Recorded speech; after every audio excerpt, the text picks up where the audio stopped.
Hello, and welcome to Mutual Exchange Radio. This is Alex McHugh, and for our February episode, I'm here with Sarah Skwire for an interview somewhat outside of our usual niche. Sarah is a senior fellow and director of communications at Liberty Fund. Her academic work is wide-ranging and often touches on the connection between literature and economics and the history of thought. You can most often find her work at adamsmithworks.org, the EconLog blog, and the online Library of Liberty. In particular, check out the OLL's new Reading Room blog, which is linked in the show notes. I was excited to get Sarah on the show as a fellow lover of literature and poetry, and I think our conversation does a good job of showing what there is to learn from the study of literature and language, even for the more math-brained among us. So with all of that, thank you so much for being on today, Sarah. I'm excited to have you on the show. Thanks, Alex. It's a pleasure to be here. I'm glad we could make the time. And thank you for being patient with the set of snow days that we had last week. Oh, yeah, no worries. I think I told you I grew up in Michigan, so I know the allure of the snow day and how important that is. Yeah, they're sacred and must not be trifled with. Yeah. Definitely agree. So to start out, I wanted to talk a little bit about why things like poetry and literature are worth studying, and especially for people who are interested in the history of thought and the history of, economic thought in particular. So I've made a point to host regular poetry features at C4SS because I do, I feel like this kind of expression is just as important as a formal study or a well-researched think piece.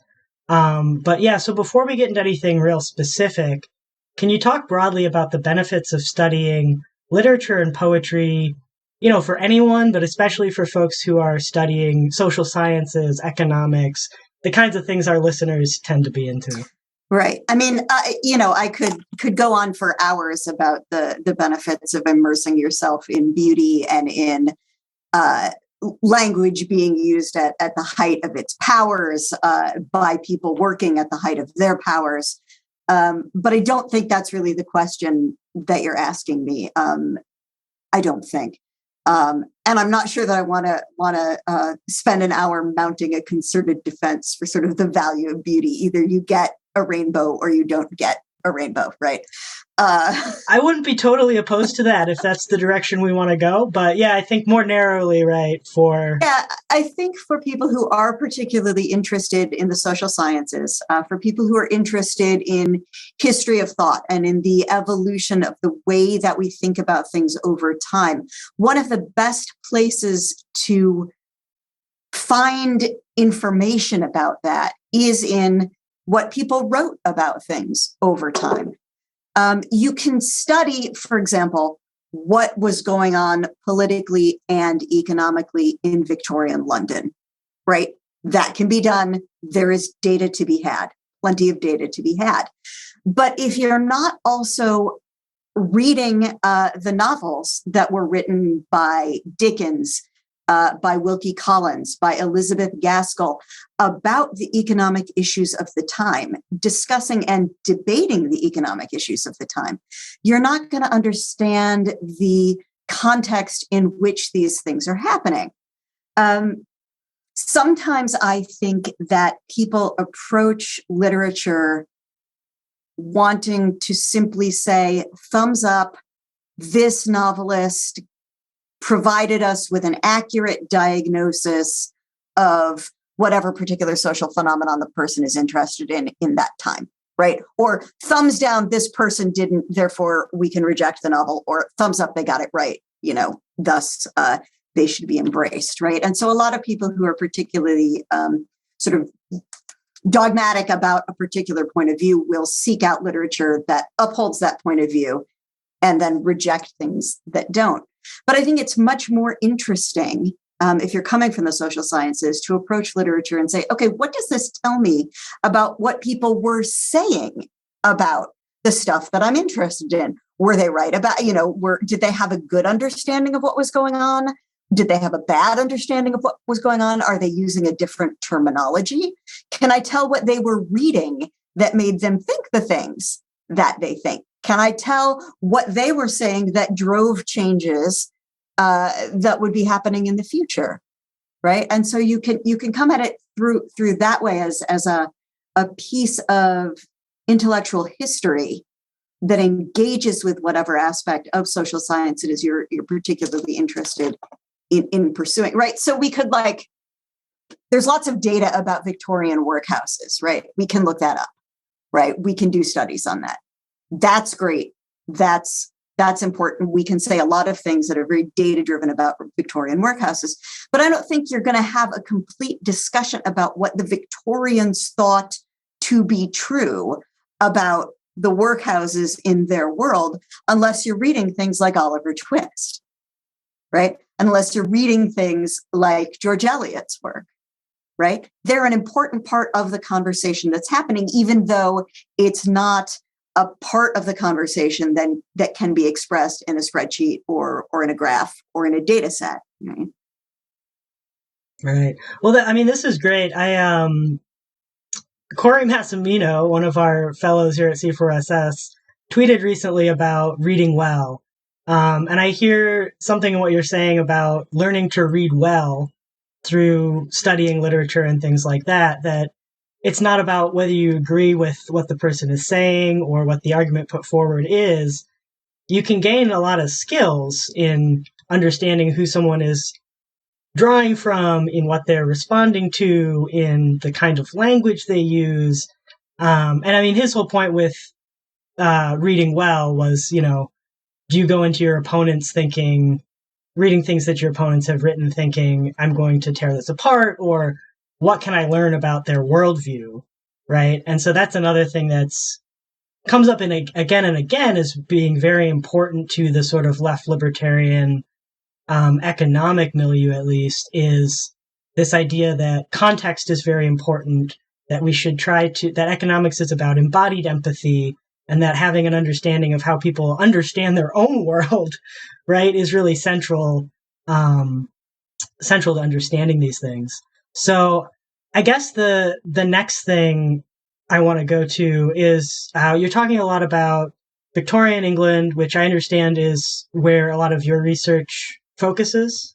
I'm really a Renaissance Reformation person. I the Victorian stuff is what I do for fun. So okay.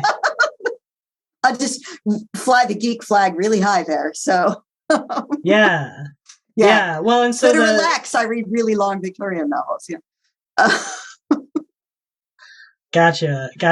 And so, maybe we can talk about a specific example from either period, mm-hmm. right?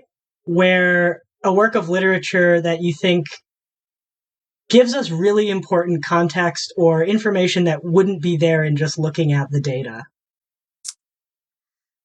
Well, so let's be clear that I am not an economist and I am not an economic historian. So let's understand that I don't know what the giant data piles are that are out there. But part of what I'm talking about is one of the Victorian writers who economists like to periodically drag out of the attic and take him around and give him a good kicking is Charles Dickens, right? Who I've mentioned already. He's sort of famously, economists are not a big fan, right? He wrote The Christmas Carol. The businessman Scrooge is the bad guy, right? There's all these. Amy Willis and I did a brief video discussion of Scrooge that came out on the Reading Room blog at the Online Library of Liberty just before Christmas, because that's when everybody starts talking about it. And so they look at Dickens's depiction of Scrooge, and the economists are like, well, he's being unfair to the business world. He doesn't really understand what's going on here in terms of finance and business understanding. And it's just, he's, crazy socialist Dickens, and we don't want to have anything to do with him. That is an infinitely more complicated, the actual picture is an infinitely more complicated picture than that. A long paper on that, but we're not going to go into that.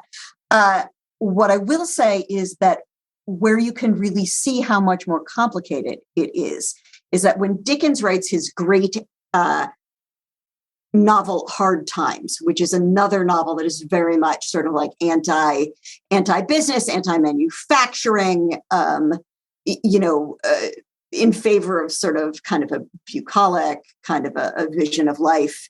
And he publishes it serially. So a chunk a week, like television shows used to come out before Netflix.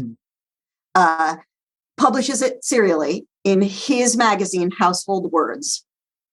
At the same time that he's publishing that very, very anti-manufacturing, anti-entrepreneurship, anti-business novel, he's also bringing out Elizabeth Gaskell's novel, North and South, which is her novel about manufacturing in Manchester. And it's very different from Hard Times. Here, the businessman is at least as much a hero as the farm laborers. There's a long discussion in North and the South about how punishingly difficult farm labor is and how it's a much easier life to be working in a factory in Manchester. And you're indoors and you have set hours and you're not getting rained on and you have time to be social. And there are things to do when you're not at work because you're in a city, right? And so people think, so here you've got Charles Dickens and he's all anti all the stuff that we like. And you've got Elizabeth Gaskell and she's in favor of it. And so we should just ignore Dickens and we should all read Gaskell. But what they forget is that Dickens's magazine is why we have Gaskell in the first place, right? He thought what she was writing was important and interesting and a vital part of the kind of conversation that was happening in the 1800s about manufacturing in Manchester, right? And you can't grab the one or grab the other and just run with it. You have to see that they're talking to each other and that the conversation that they're having is changing the way that the world around them understands manufacturing and business and globalization and the Industrial Revolution, all of those things, right? So yeah, no, and this is the perfect show to discuss this kind of thing because, of course, we're the markets, not capitalism people, and so those nuances, right, about you can critique this aspect of the market economy as it existed right now, and that's not the same as saying it's all bad, and people did believe both things at the same time. So yeah, that's a great example, right? And it's way too easy to go through these incredibly long and complicated novels, hundreds and hundreds of pages. Much too easy to go through them super quickly, look for the immediately well-known references to business or to commerce, and assume that that is the takeaway, right? When you've got 900 pages of a novel and an author who's written, 30 or however many Dickens wrote, I can't remember off the top of my head. There's a lot more to talk about than just Scrooge. Right. There's a lot more to talk about than just Hard Times. I mean, Hard Times is as anti-union as it is anti-manufacturing. So work that one out, right? Right. No, exactly. And I'm reminded of how Upton Sinclair gets read, right? Where his point in writing The Jungle is about the worker standards, right? It's about how the meat packers themselves are being treated and things like that. Right. And people read it and go, oh, we need better standards for our meat. Right. Just completely missing the intended point.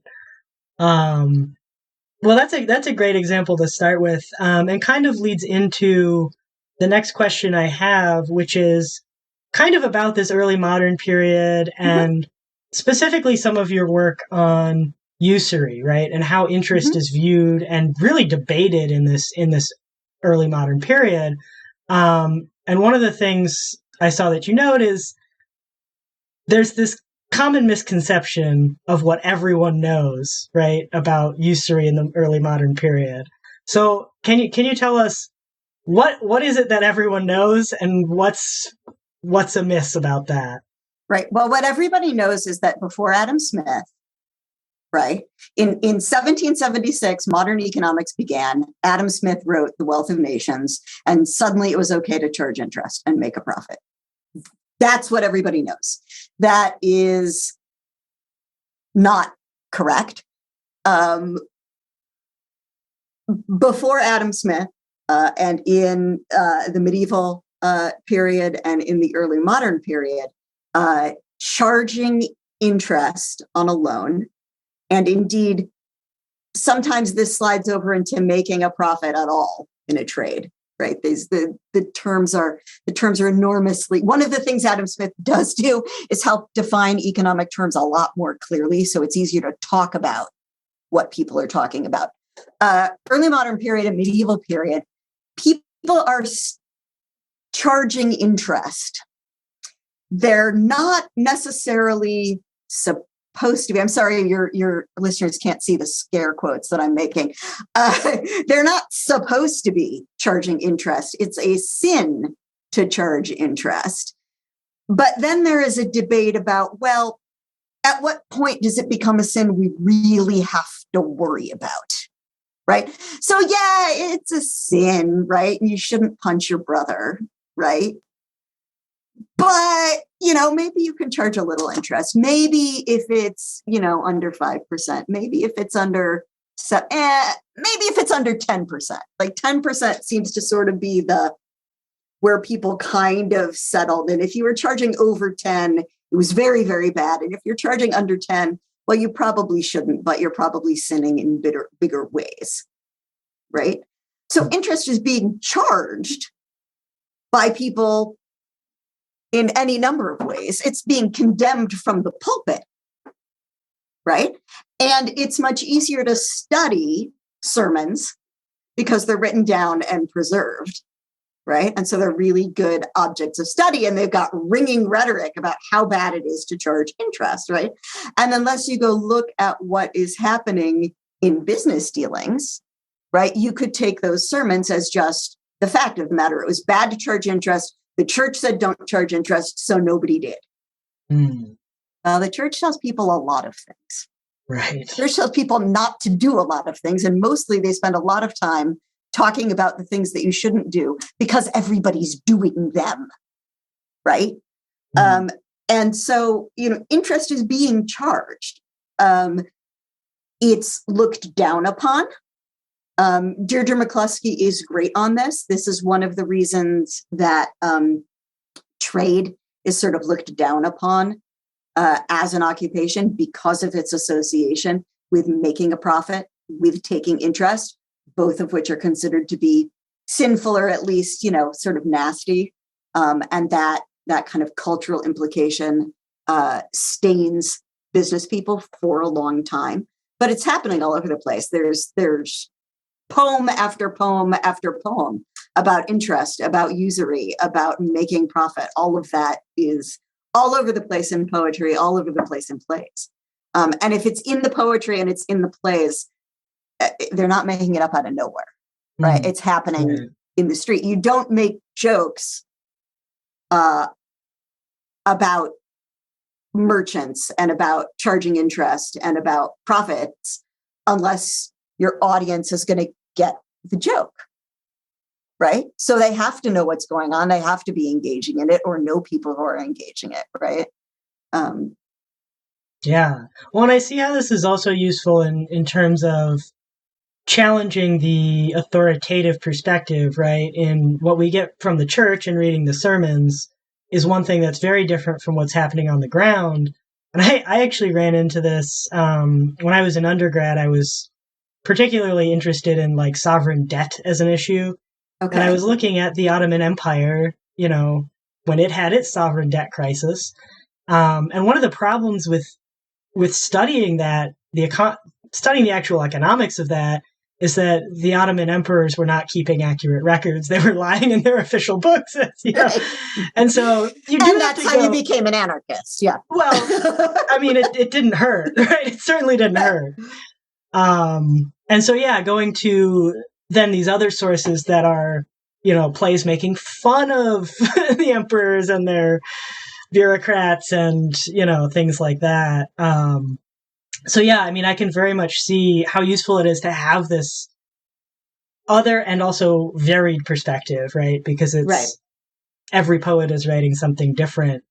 So I had more questions about that, but we might actually skip ahead to one I had about a specific piece I know you've looked at deeply, which is Christopher Marlowe's Hero and Leander.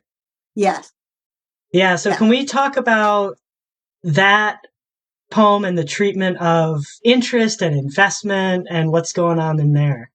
Okay, so I love this poem and I love this poetic trope.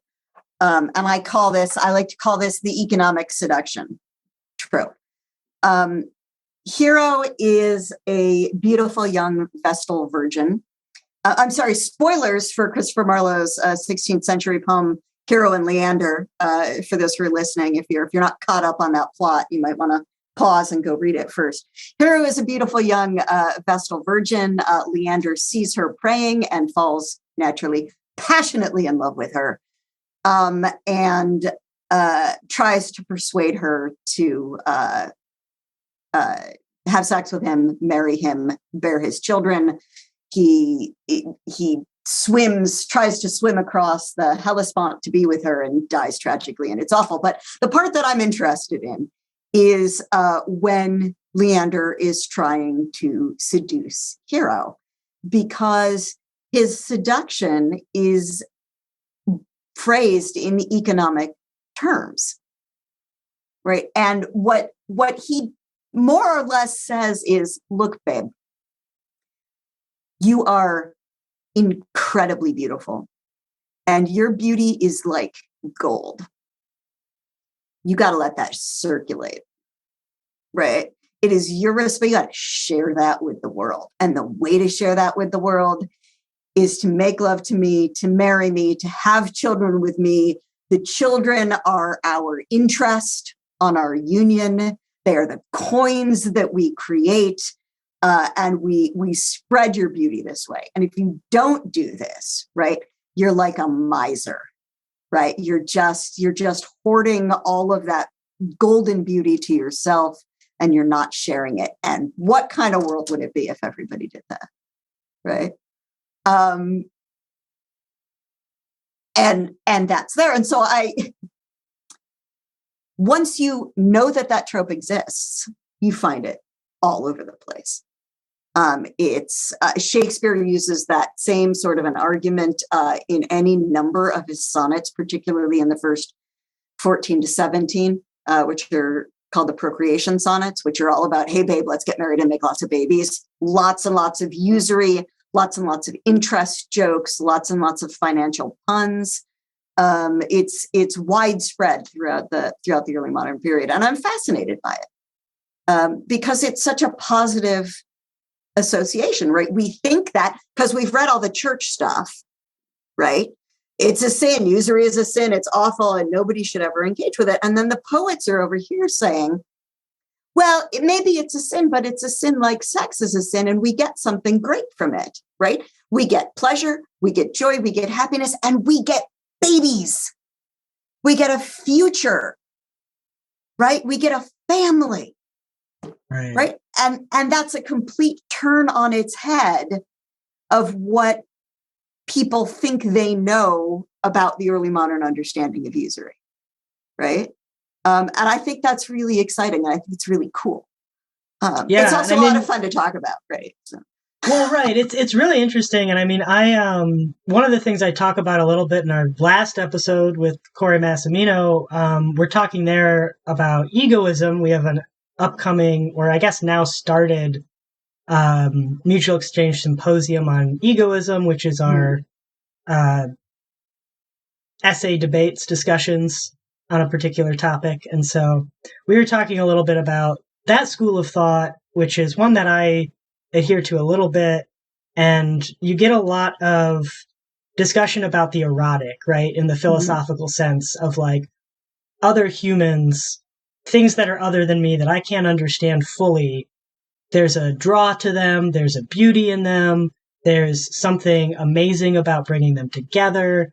And so, yeah, I think wherever you find that particular economic expression is great, not just because it's sort of a pro-social view of markets and trade, right? There are actually really good things that come from markets and trade and all of this.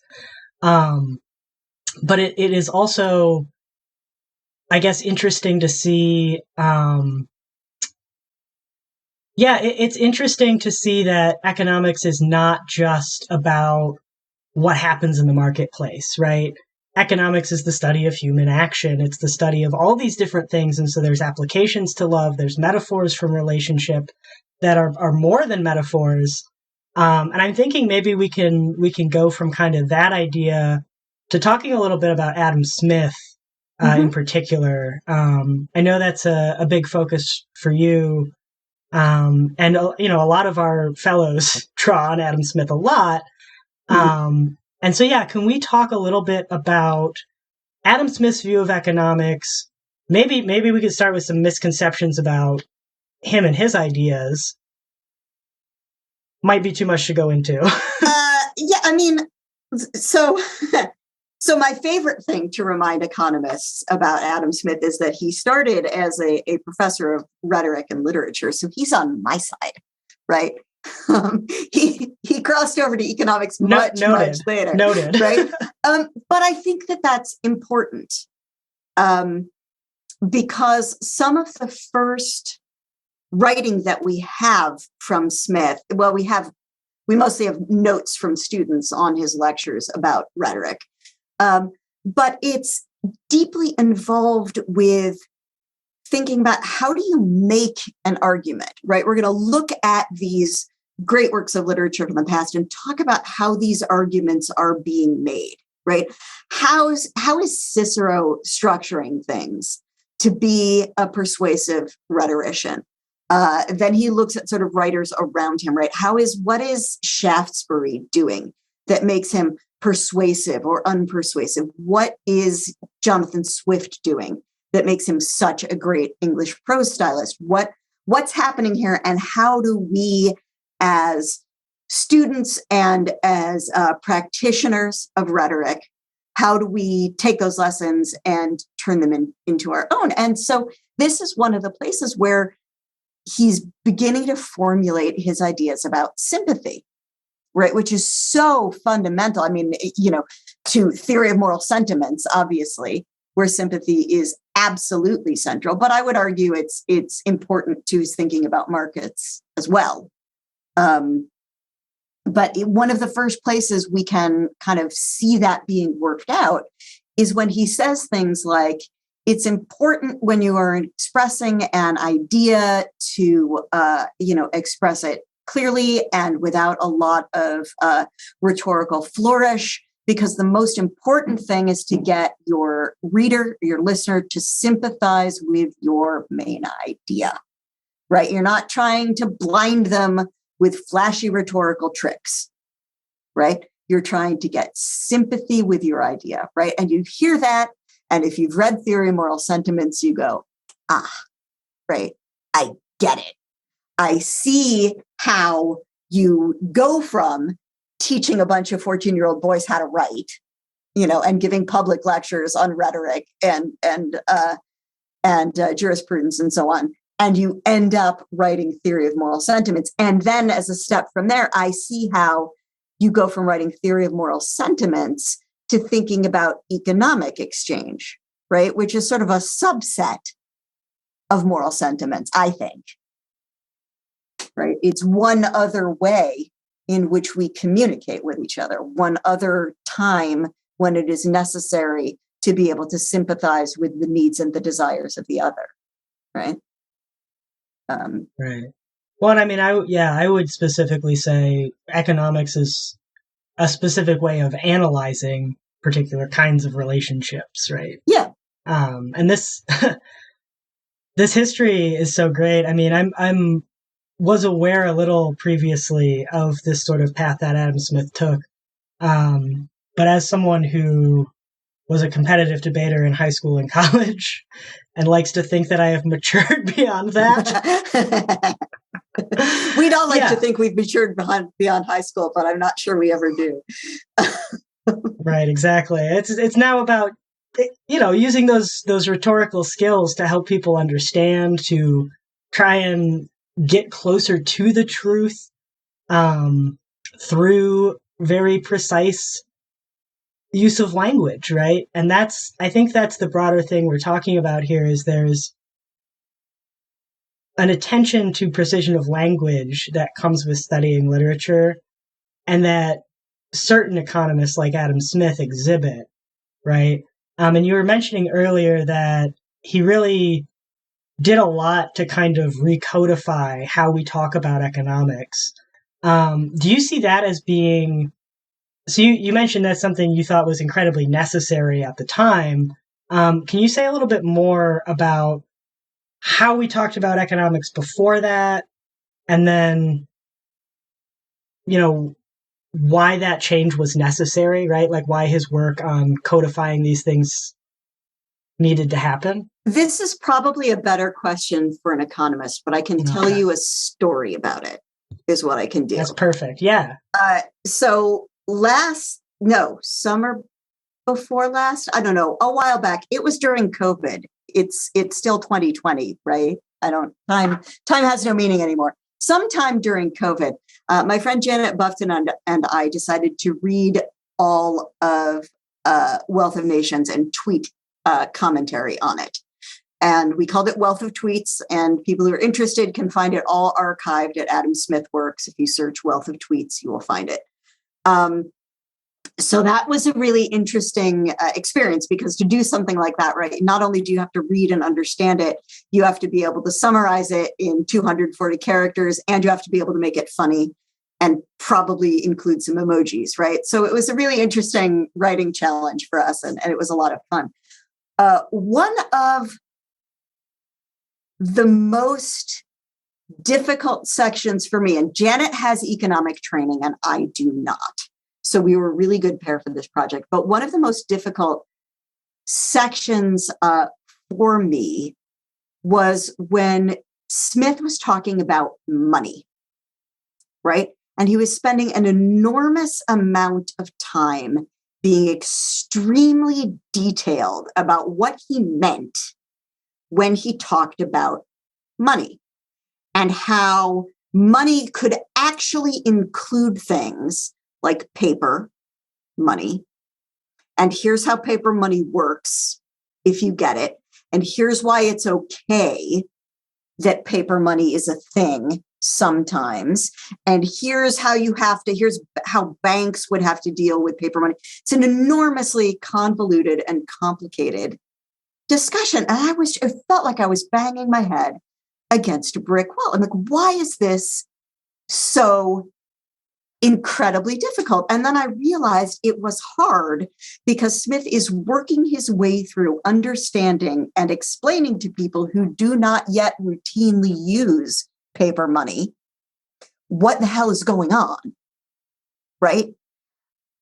And that kind of careful work that he's doing, I think, has to be incredibly important for economists, that somebody is sort of doing that work and figuring that all out and sort of, doing the logic tree of what happens and what do we have to guard against when we have paper money and what do we not have to worry about and all of the rest of it.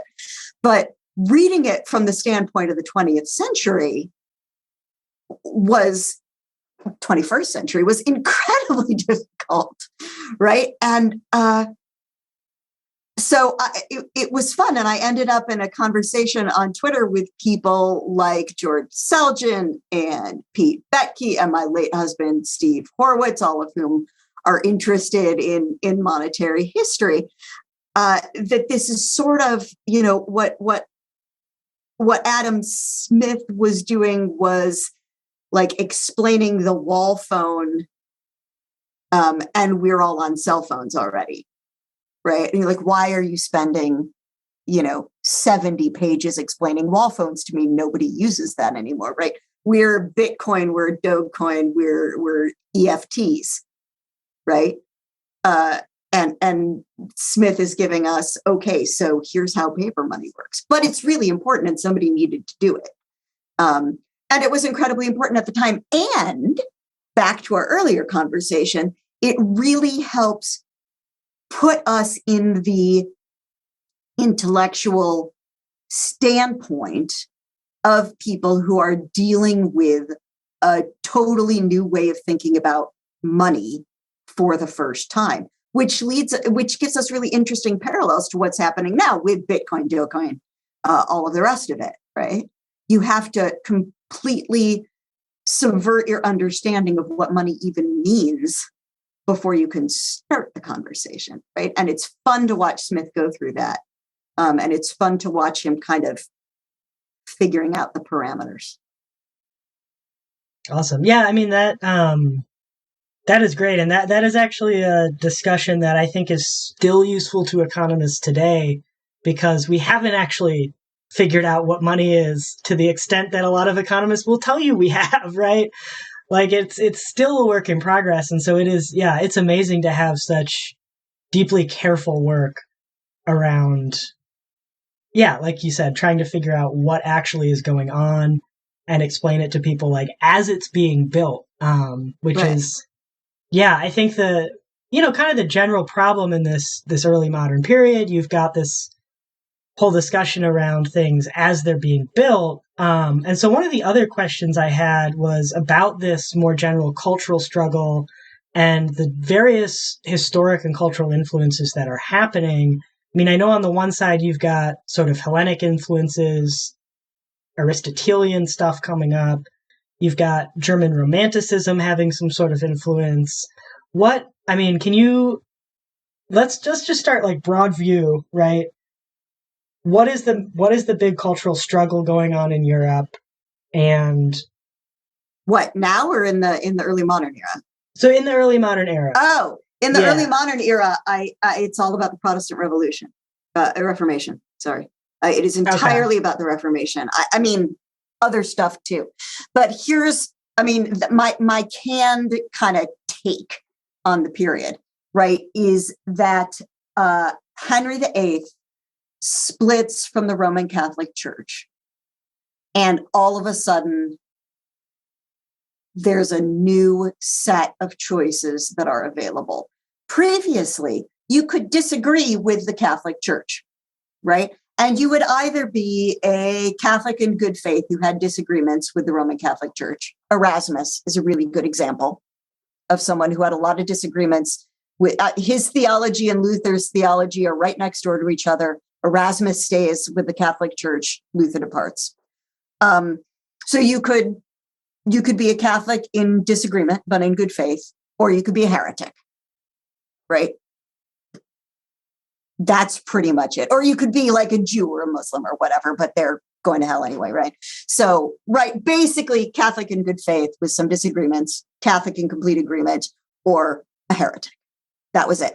When Henry VIII breaks from the Roman Catholic Church and forms the Church of England at the same time that, Calvin, there's a religious movement gathering around Calvin and around Luther and around Zwingli and these sort of German Protestants, all of a sudden it becomes possible for someone standing in the early modern period to say, I guess I have to think about what I am.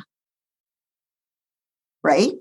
Never really had to think about it before, just had to think about whether I disagreed or agreed with this particular set of things. But now I have a choice, right? And it's driven by who I am, right? And what I think. And the world changes. All sorts of, you get the beginnings of the scientific sort of revolution starting then. You get exploration of all kinds of stuff, and it's happening. It's not like the Protestants are sort of driving it all and the Catholics are back, with the Visigoths or anything like that. It's happening on both sides of the debate, of the argument, of the Reformation. But questions have become askable. Choices have become choosable in ways that they had not been previously. And that, I think, is the thing without which you cannot understand anything in the early modern era. Yeah, that's very interesting. That's like not a small claim. So, right. No, not at all. We could spend a lot of time on that.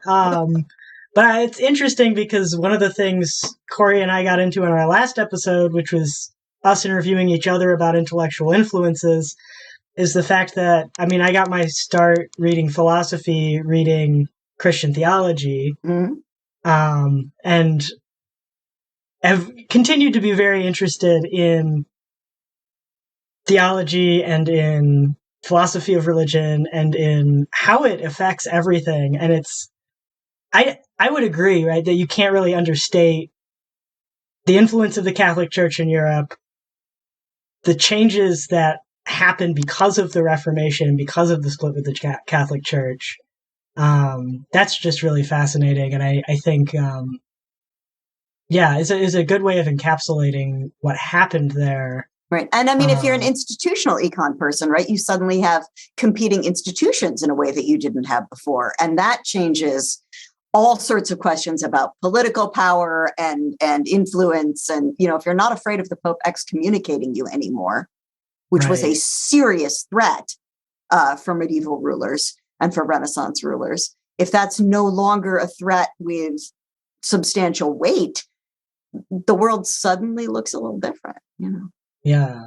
Yeah. And I think, a related question is that one story you often get about how interest is treated in this period is that it has a lot to do with anti-Semitism, right? And this idea that, as I understand the story, Jewish people in Europe were not allowed to access many other careers, ended up in a lot of banking careers, and then this becomes a whole part of the debate. How much do you see that as being a part of the debate, a part of what's going on? Is it sort of a side story, or do you think it has as much weight as, I guess, some scholars would put to it, right? Oh, it's a huge part of the discussion of usury and of interest. It's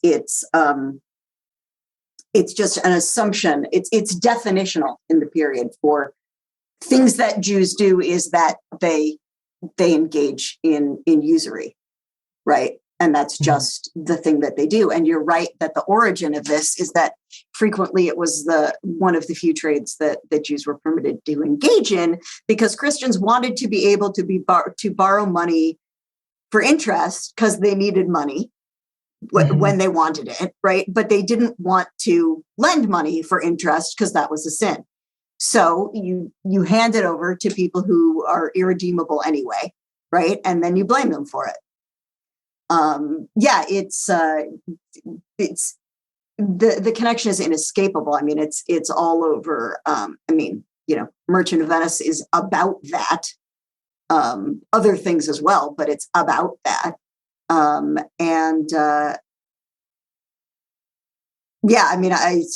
It's incredibly important, and it's part of that sort of long and distressing history, both of anti-Semitism and of hatred of business people and hatred of business, right? Because it all gets tied in with anti-Semitism, usury, business, the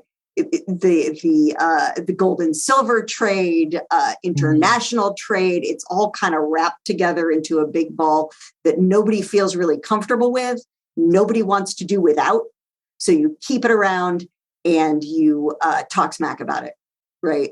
And when things get tense enough and when things get bad enough, very, very bad things happen to the Jews, right? And it's just a cycle that keeps repeating. Yeah, and I see some similarities between that cycle and what happens with sex workers in the modern economy, right? Where the revealed preferences are such that people keep engaging in this industry, and then, there's stigma against people who provide the service, and it's, I just wanted to make sure we touched on that because, I think it is such an important piece of the history to at least reference and, and acknowledge. Is there anything more that you want to say on that? If not, I have another direction we can go. I think it's so complicated, right? I mean, I mentioned Merchant of Venice, right, which is Shakespeare's great play touching on these questions, right? And I teach this play not infrequently, and have taught it recently to a group of Jewish students which is particularly interesting. We sat down together as sort of students of literature and as Jews and talked about this play and talked about how this play feels and what this play means to us as, as a work of literature and to us as an artifact of what it means now to be Jewish and what it meant then to be Jewish and all of the rest of it. So it's very, very complicated. And one of the real tricks of Shakespeare's play is the way in which Shylock's villainy, and he's a bad guy, let's be clear, but the ways in which Shylock's villainy sometimes is connected to the fact that he's a Jew and sometimes is not connected to it, right? And, it's an enormously complicated play. It's an enormously complicated and extremely sensitive topic. And I think maybe we leave it there. Yeah, that makes sense. Thanks for getting into it a little bit with me. Problem. Like I said, I want to just make sure we acknowledge that part of the history. Absolutely. Yeah. So we have been talking a lot about Shakespeare, a lot about Marlowe, a lot about Dickens. Like a lot of literary scholars, your work focuses, as far as I can tell, on European writers. Insofar as it focuses, yeah. Okay. Well, yeah, I'm sure you draw influence from other literary traditions as well. But I think this does give us an opportunity to talk about the canon. I'm doing the scare quotes again, and the conversation that goes around that, right? So I want to just start this question by saying I'm sort of a true believer in the liberal arts education, in the sense that I think everybody should have to have some amount of literary education. Everybody should have to have some amount of writing education, some amount of historical education, etc. But I do think there are some criticisms of the quote unquote Western canon that are valid, and so I guess we could start with what are your thoughts on this whole discussion debate about what counts as canon? Do we throw out the old traditional European canon? Do we add to it? And how that is going on in universities today? It's something I'm interested in, and I think our listeners are interested in as well. Yeah, I mean, I'm in favor of reading as many things as possible, as often as possible, right? I read broadly, right? Everybody should read broadly and experiment and, see what they like. I mean, I have the great benefit of being able to do sort of my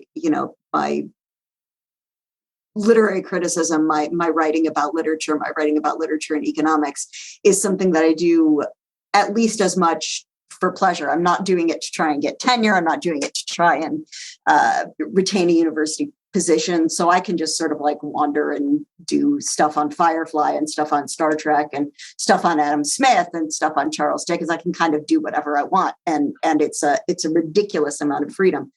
And I try not to exercise it too irresponsibly, right? So I'm hugely in favor of opening up the canon. But I think that there are lots of different ways that can be made to happen. I think the best way for that to happen is for academic communities to become richer and more diverse in terms of their objects of study, and sort of to seek that out. What bothers me is to be told, oh, you have to read, and I never liked the canon for this reason either. Oh, you have to read thing X or you're not an educated person. Oh, you have to read thing Y, or you have to read writers who are like this, or you are not, right? You're not an educated person, or you're not a whatever it is that they want you to be, right? I think the way to open up the canon is to encourage and to nurture good scholarship by smart people following the things about which they are passionate, right?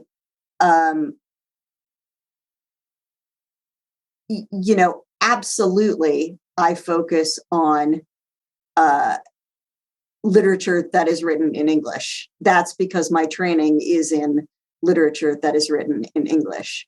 I speak enough French to be aware that when I read literature that is written in French, I do not speak it well enough to write about it with any level of expertise. I am missing all of the layers that I see when I work on literature that's written in English, right?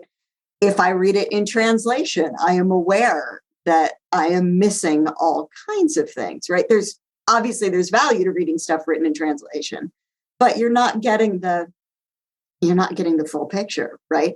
So you need to have people who are passionate about non-Western literature, right? And about literature from underrepresented times and places and groups of people, letting themselves be passionate about that, right? And shining a light on those places and bringing those things into the discussion, right?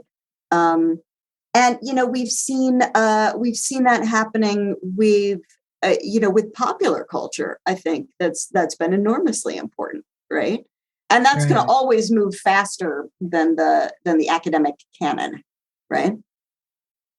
We have much better, representation of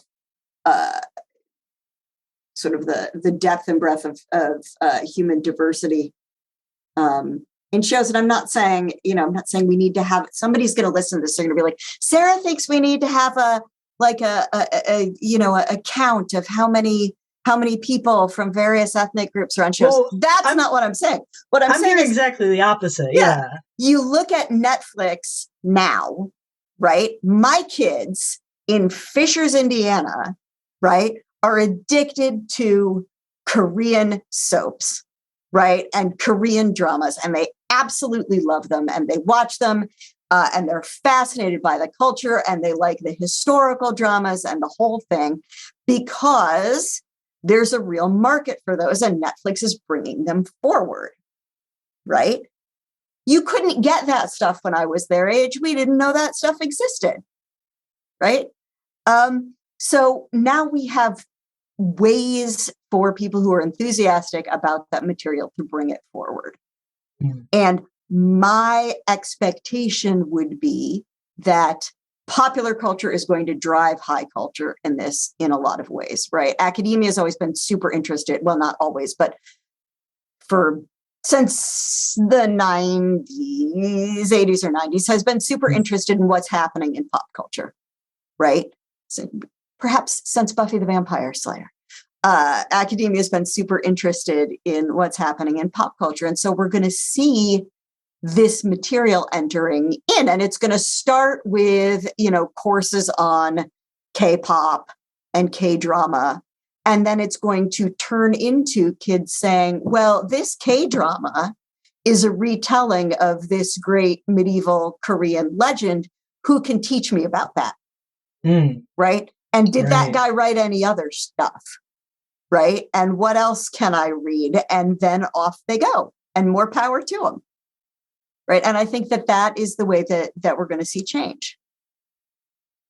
Yeah, I love that answer, because I'm someone who was handed Aristotle's Rhetoric and told you have to read this.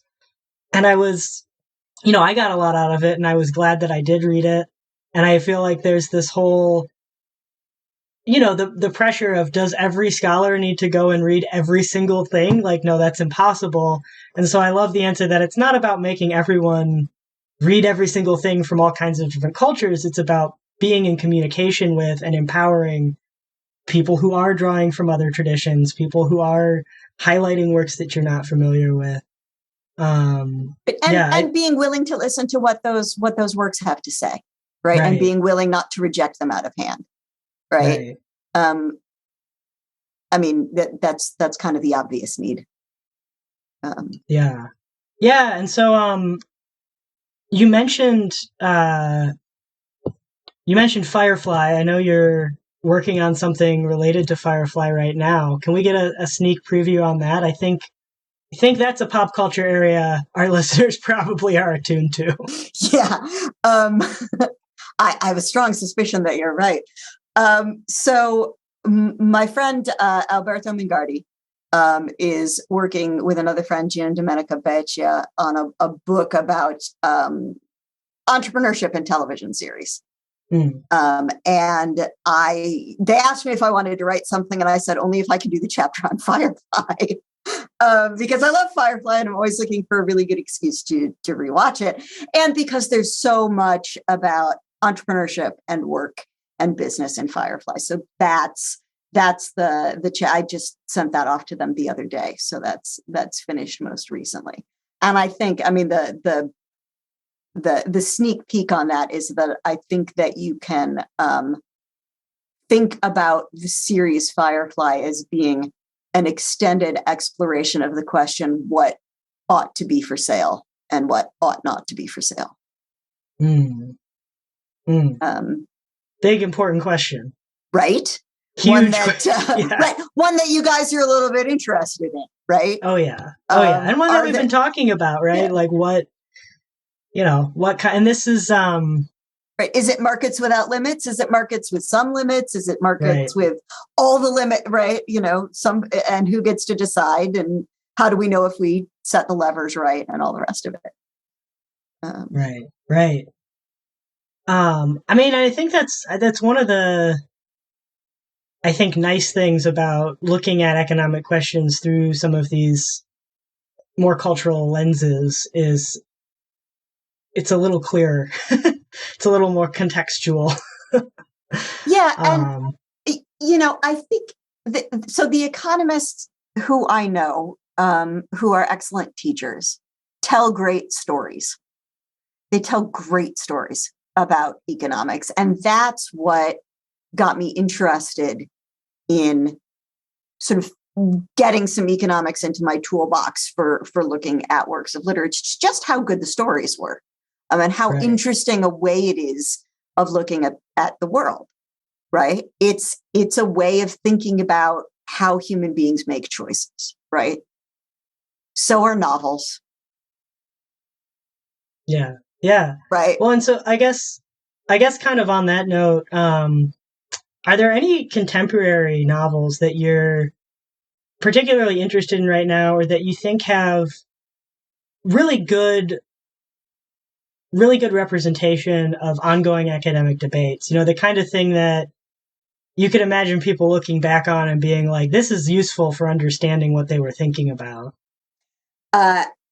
All of your listeners should drop everything and go buy the novel The Mandibles by Lionel Shriver, which is an alternative future economic history of the United States.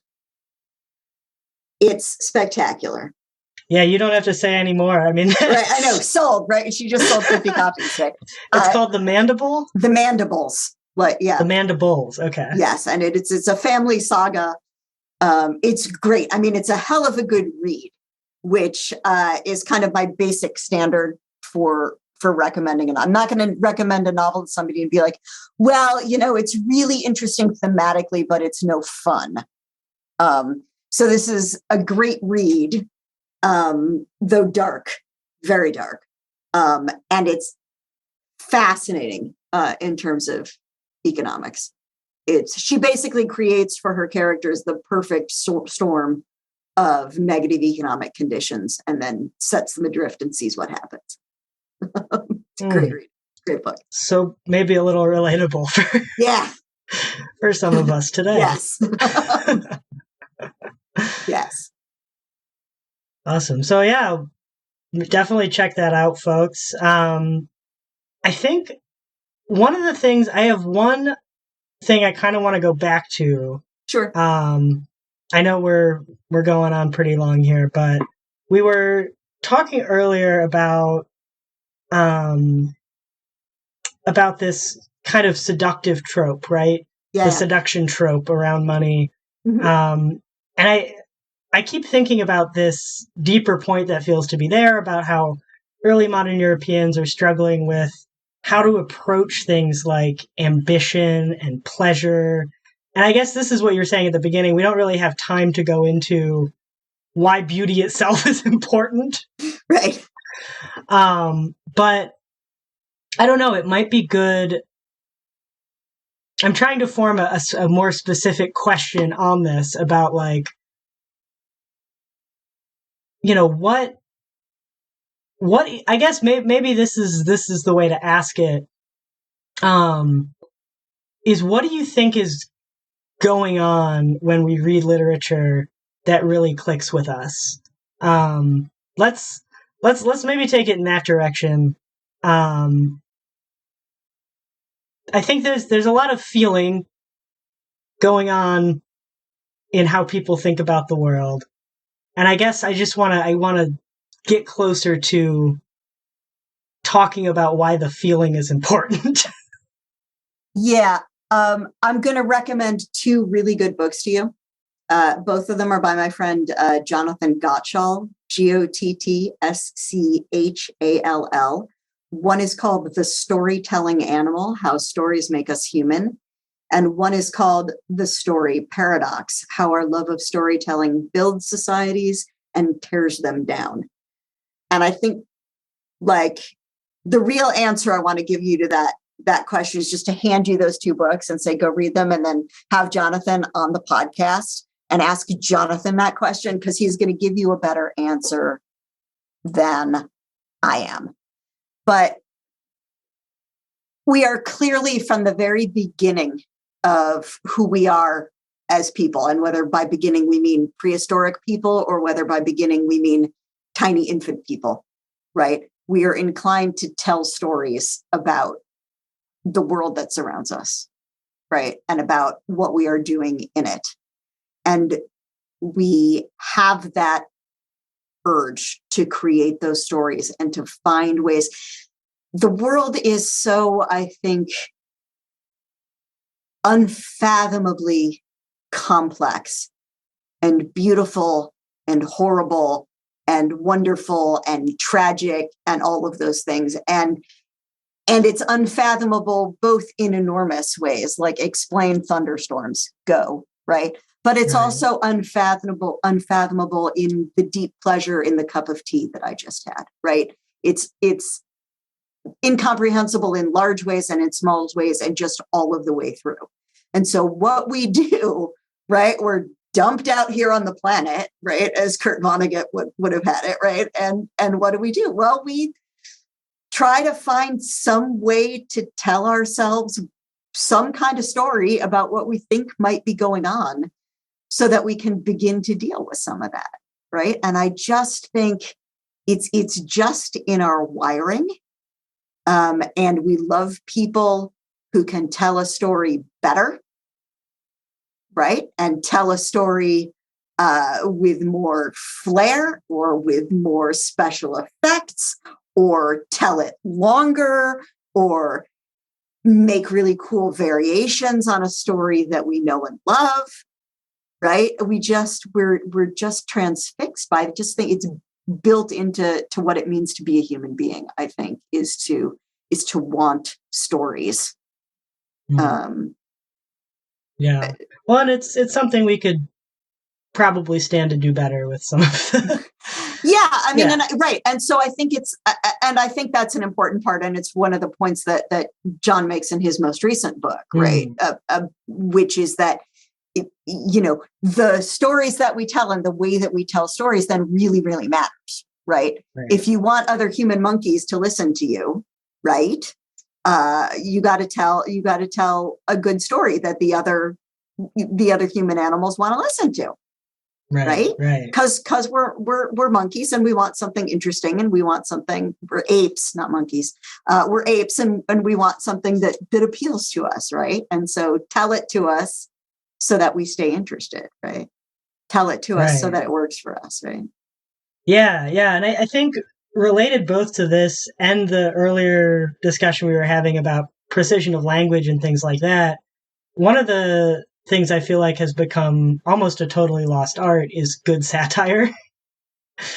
And it's something, to the point where we used to publish satire pieces semi-regularly, and we just don't get the same quality in. It just doesn't hit the same. I'm curious, is there anyone out there who you think is doing good satirical work right now? It's a really good question. I mean, I think Lionel Shriver is interesting, whether it's satire or whether it's something else might be an interesting sort of genre question for people. I mean, I think... Or maybe the bigger question... I think culturally we may have hit a tipping point, right? Where the world is so weird and the things going on around us are like so unbelievably strange that parody or satire of them doesn't help us, right? I don't know, right? I mean, how would you, not sure how you would satirize, some contemporary American politicians, right? When they are standing there, they do a better job satirizing American politics, right? Than anyone could do by trying to write a satire of American politics. So that might be the problem, right? Is that we're like fish, right? We're swimming in it. We can't define it, Right. Yeah. I'm just thinking about how much of a flop that Don't Look Up movie was for most people. And yeah. I didn't watch it. I didn't see it either, but I heard nothing good. Yeah. But I think I'd be willing to at least take this theory out for a little bit of a walk, right? That maybe things we're living in such a strange set of circumstances that satire is not a helpful genre. Yeah. Could be wrong. Maybe I'm sleeping. I'll have to be less judgmental about the attempts at it that I see. Maybe. Yeah, I mean, it's an interesting observation, right? Because are you getting bad satire? Have we lost our appetite for satire? Right. I don't know. Is it just not a language that we speak right now? I mean, genres come in and out of fashion over time, right? Shakespeare's time, everybody was writing hot, sexy sonnet sequences, right? 18th century, it was all about satire, right? With Modest Proposal and some of the rest, right? 19th century is all about the great big sprawling novel, right? So these things come in and out of fashion and change over time. And it might just be that, the 21st century COVID era is not the time when people want to be reading satire. That is fascinating. That's something I'd not thought about before, that genres themselves go in and out of style like that. Oh, but as soon as you said it, I was like, oh yeah. Markets in everything, Alex, including literary genres, right? Huh. I mean, absolutely. And now everyone's reading short sci-fi novels. Yeah. And I think we're in a big sort of a big kind of nonfiction zone. Sort of good, solid literary nonfiction. But I think really for quite a while now, the kind of ruling genre for the 21st century so far has been the young adult novel. Right. I mean, like them or hate them, right? You can't argue with the influence of things like Harry Potter, Hunger Games, Twilight. What's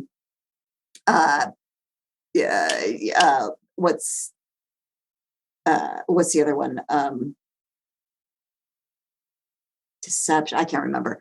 But that whole sort of genre of kind of young adult series novel is just taking... Emergent, Divergent, that whole thing? That's the one, Divergent. Yes, thank you. Yeah. It took me a minute too. Yeah. But I mean, I think there's a good argument to be made that that's been the ruling genre for the past 20 years. And that might be a reason why there's less satire, right? I don't think that young adults are particularly, in general, inclined to satire. They want something earnest. Yeah. So very interesting. It's a theory. Who knows? I'm probably wrong, but It's a very interesting theory. So I think this is just about all the questions that I had planned out here.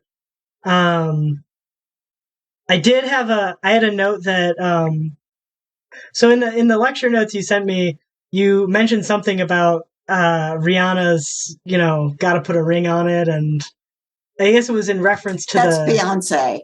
Oh, I'm sorry. That's Beyonce. That's okay.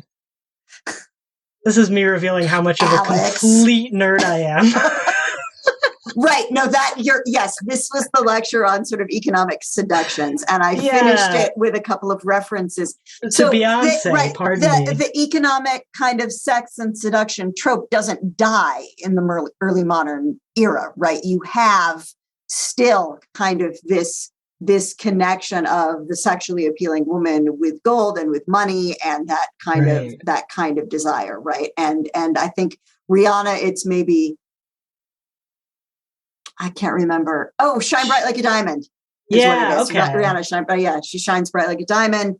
And you've got Gold Dust Woman by somebody or another, and you've got sort of all of these kind of connection of sort of wealth and riches and all of that sort of pleasure and profit with women, right? And you could look at it, you could do the old-fashioned Marxist thing and say it's commodification of women, is treating them as property. But I think it's much more interesting than that. I think that there's something happening here that ties back to things like Marlowe and Shakespeare and ideas of profit and value that come through reproduction and that come through sexual love.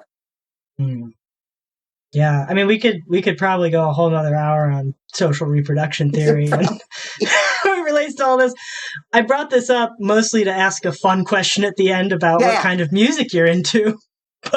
Oh, so Frank Turner, who might be one of my favorites, has a new album coming out tomorrow, I think. So I'm very excited about that. He's a punk/folk musician from England. He's great. I listen to a little bit of everything, pretty much. And also whatever my kids are listening to in the car. That was a very mom answer. Sorry. Yeah, I don't have kids yet, so I get to put on whatever I want. Yeah. Still. But I usually ask people for a book recommendation as the last question, but we got, You got one already, yeah. Got enough book recommendations, so okay. Frank Turner. Yeah, check out Frank Turner's new album. All right. Well, thank you so much for coming on today. I think we got into a lot of different interesting topics. Really excited to, get this one out to the listeners. Is there anything else you want to say, want to leave us with before we call it a day? No, but thank you so much for having me. It was really a pleasure to come on and to just kind of kick back and talk about all this stuff that I love so much. So I really appreciate it.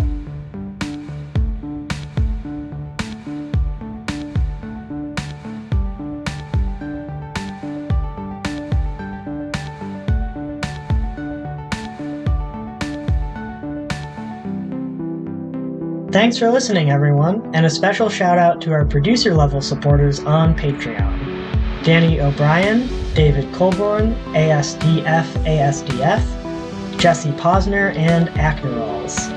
We really appreciate the support, and those of you who are not already supporting us on Patreon, for as little as $2 a month, you can help us keep the lights on and also receive C4SS swag, early podcast releases, and bonus content. Check it out at www.patreon.com/C4SSDOTORG. Thanks!